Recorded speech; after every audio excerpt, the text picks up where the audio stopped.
سلام كبرات حوات كم ياللهم كم يدخنوا تسفى قبر كلهم سلام كتهلو انبارن لومي كزاربولو مريت ازلخو ارستخاء اب سدرابيتاتن قلعون زتكر كخونيو از مالت كا عوتات قلعو نغنعبي زحجوزنا قلقله ميلاتات كقلص يا مالتيو مچم كلنا خم نفلطو اب عدي نحنا زعبنالو اغبابات عبابيان اب سدت بوزحات قلعو زعبيلو زلو اغبابن استفلالي سلازغونه كم صعبينو كا بوزحات سدرابيتات يشجرو كلنا نعزبو سلازغونه بزعبو قال حجازي كون خيل اذا حسبكو نطبتات كزراربي غريبه زلخو نمكتالكم بخبري زعدم انقسم حبتي سناي صنحوت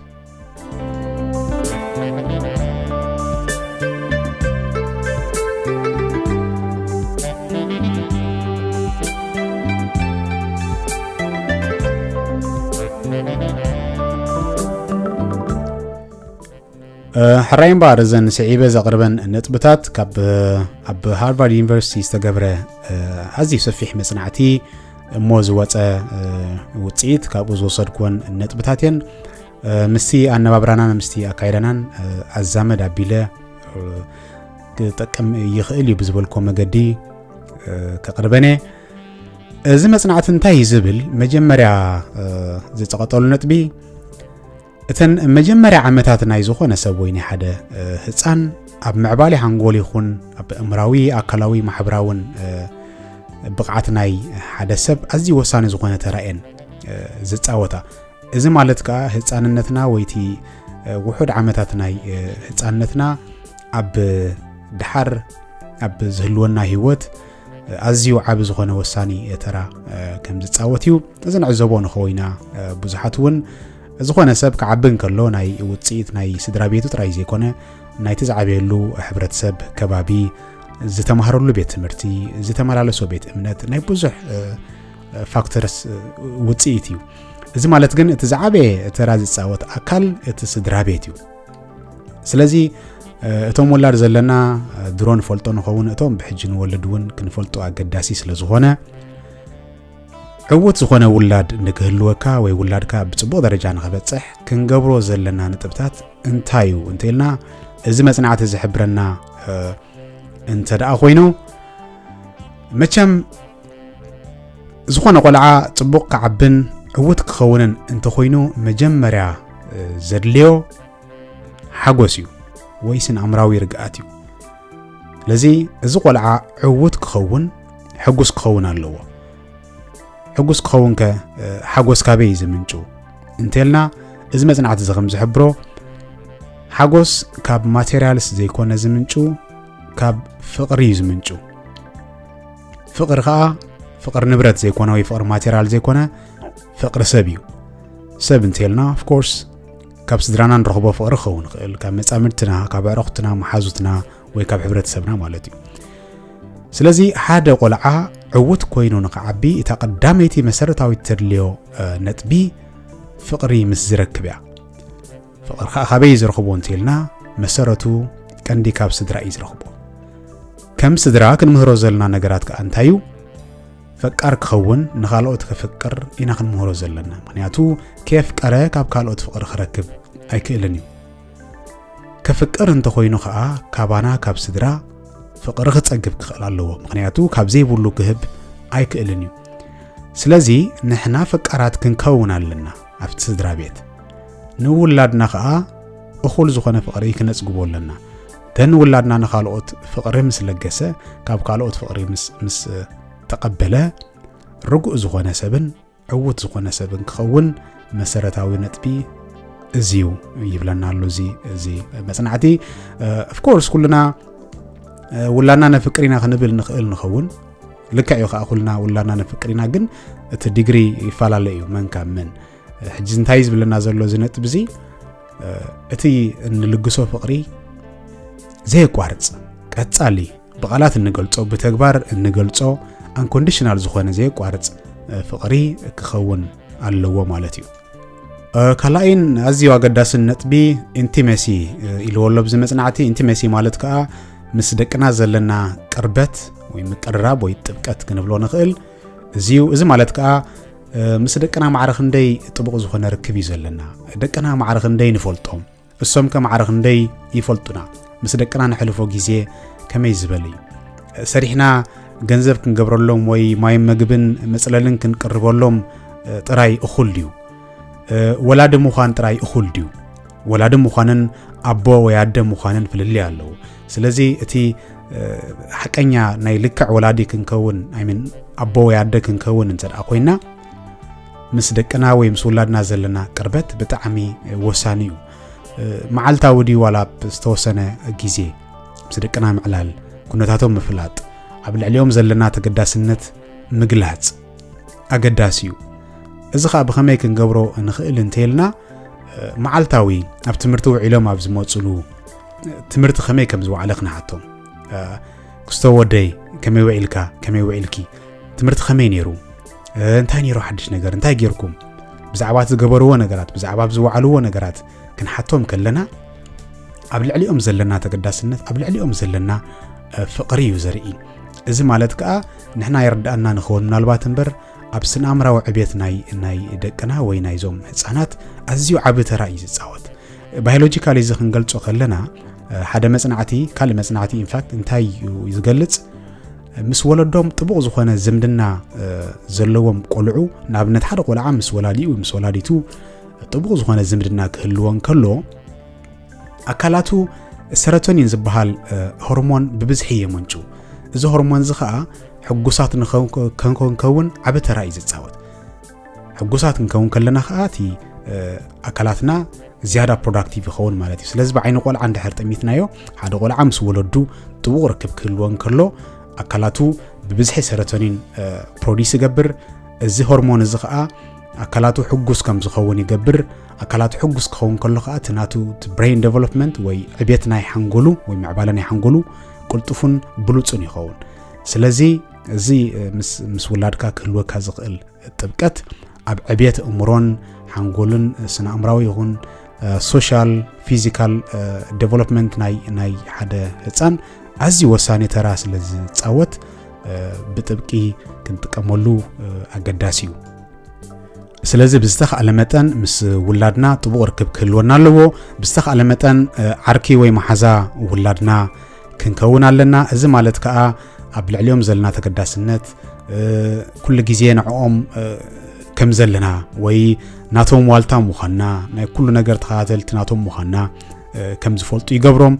ዝያዳ እውን ኩነታቶም ክንፈልጥ ቀጻሊ ክንዕሎም ይግባእ ከመይ ኣለዉ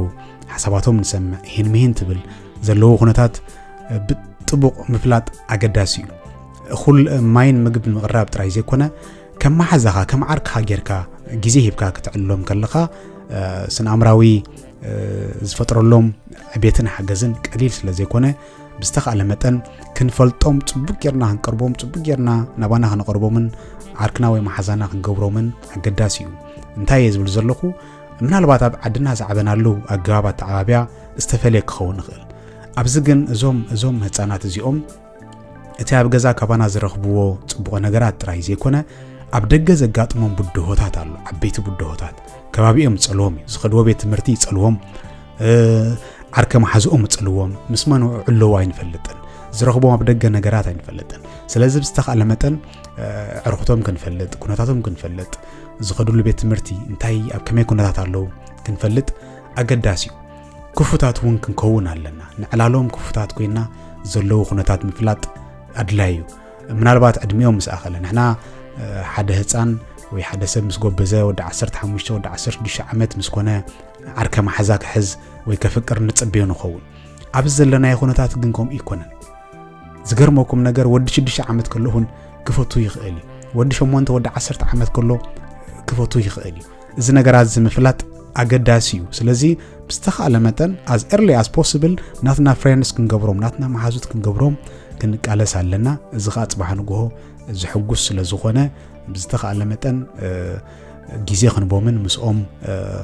ይህን ክንብልን ኣገዳሲ እዩ ሳልሳይ ነጥብ እውን ኣዝዩ ኣገዳሲ እዩ እዚ ኸኣ ብዛዕባ ኣድናቆት ዝትንክፍዩ ሞቲቬሽን ወይ ንውላድና ፕሬዝ ክንገብር ወይ ኢንስፓየር ክንገብሮም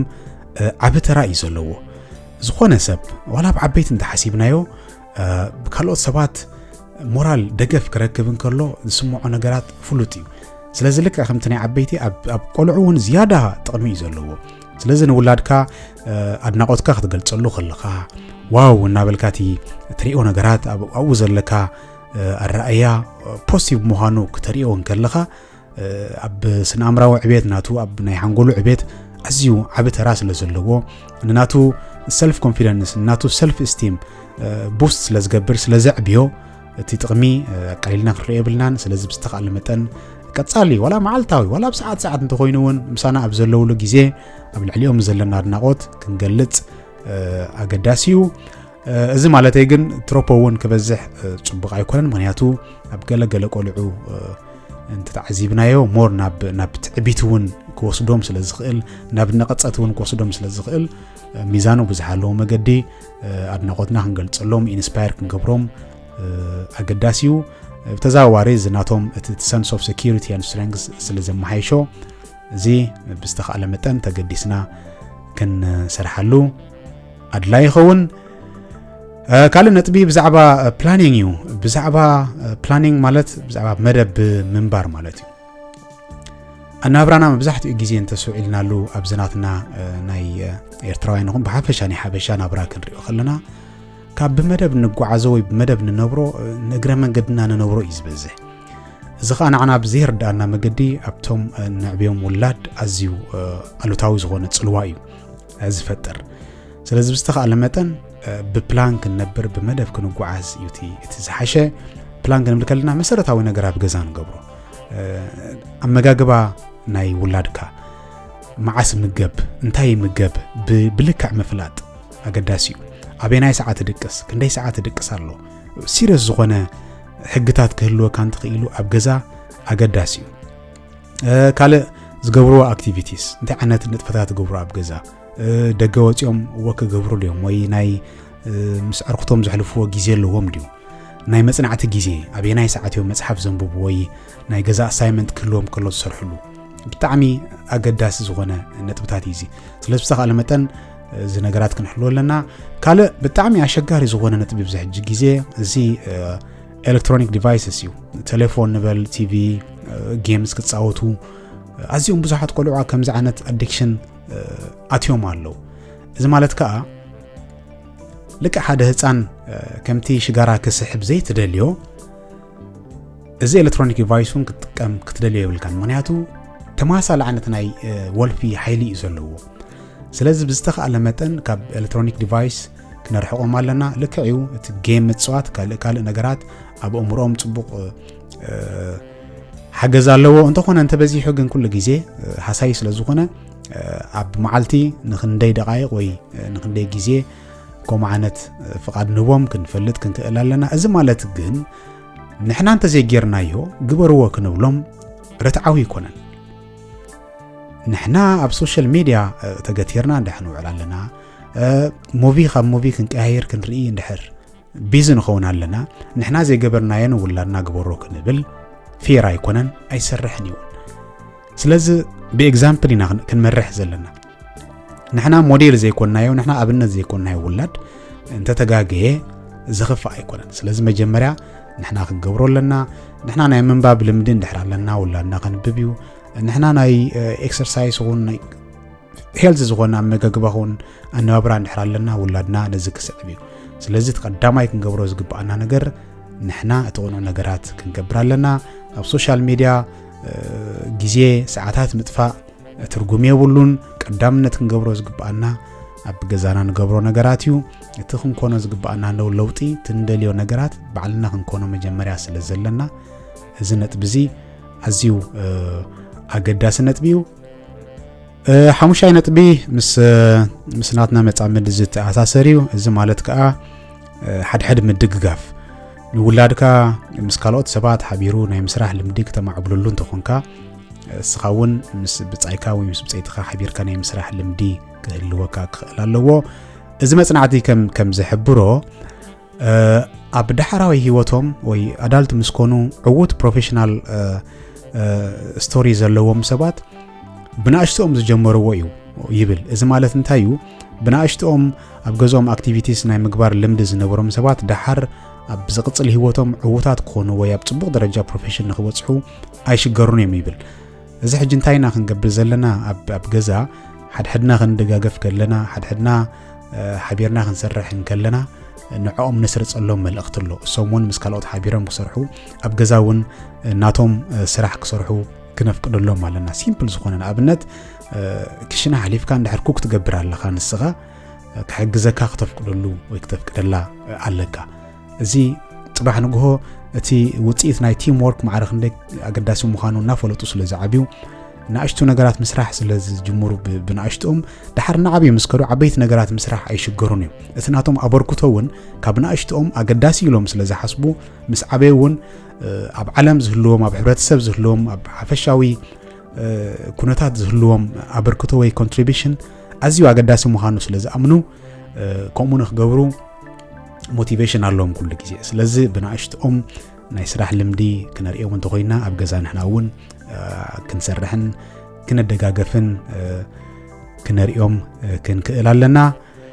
ካልእ ኣገዳሲ ዝኾነት ነጥቢ ምስ ስድራ ወይ ምስ ውላድና ንሕልፎ ግዜ እዩ ምስ ውላድካ ተሕልፎ ጽቡቕ ግዜ ይሃልኻ እዩ ዝብልቲ እቲ መጽናዕቲ